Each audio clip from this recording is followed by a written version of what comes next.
এক লোক মজা করে তার স্ত্রীকে অফিসের সহকর্মীর নাম্বার থেকে মেসেজ দিল আর বলল, আনিকা আমাকে মনে আছে তোমার?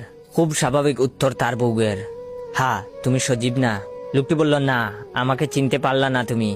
আনিকা নামে শুধু তোমাকে আমিই ডাকতাম। তখন তার বউ বলল, রাফিন তো, কি খবর তোমার? বিয়ে টিয়ে করছো? তুমি তো বিয়ের পাগল ছিলা। লোকটা চমকে গেল আর বলল, কি যে বলো আনিকা, রাফিন হতে যাব কেন? তুমি আমাদের মুহূর্তগুলো ভুলে গেলে? আমরা কক্সবাজার গিয়েছিলাম, মনে নাই? তখন তার বউ বলল, আগে বললেই পারতে, তুমি নাহিত তো, তোমার নাক ডাকার অভ্যাসটা গেছে। লোকটা নড়ে চড়ে বসলো। তাদের পারিবারিক বিয়ে। তার বউ বলেছিল সে নাকি বিয়ের আগে কোনো প্রেম করেনি। তারপর লোকটি তার বউকে আবারও পরীক্ষা করার জন্য বলল, আমি নেশাখোর সেই ছেলেটা, সিগারেট ছাড়া যার এক মুহূর্ত চলে না। এবার বলো চিনতে পারছো কিনা? তখন তার বউ বলল, আরে শুভ, তুমি গাঞ্জা খাওয়া ছেড়ে দিছো?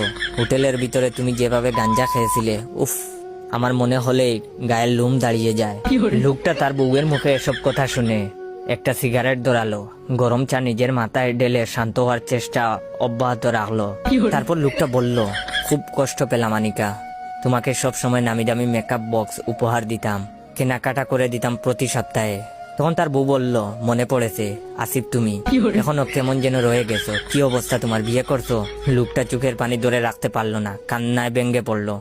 তখন বলল, হ্যাঁ করেছি বিয়ে, কিন্তু আমি আসিফ না, তোমার হতভাগা জামাই। বলেই বাড়ির দিকে রওনা দিল। মিথ্যা বলার কারণে বউকে গিয়ে মারবে। বেশি দূর না, অফিস থেকে বাড়ির দূরত্ব। লোকটি সরাসরি গিয়ে বউকে জিজ্ঞাসা করলো, তুমি এত প্রেম করেছো বিয়ের আগে, বললে কি আমি তোমাকে মেনে নিতাম না? বউ উল্টো জাড়ি দিয়ে বলল, তোমার ফোন বাড়িতে রেখে গেছিলা কেন? এটা হচ্ছে ভিডিওর প্রথম পার্ট, দ্বিতীয় পার্ট আরো মজার হবে। যদি দ্বিতীয় পার্ট দেখতে চান তাহলে বেশি বেশি করে লাইক, কমেন্ট, শেয়ার করবেন আর কমেন্ট করবেন দ্বিতীয় পার্টের জন্য। ধন্যবাদ।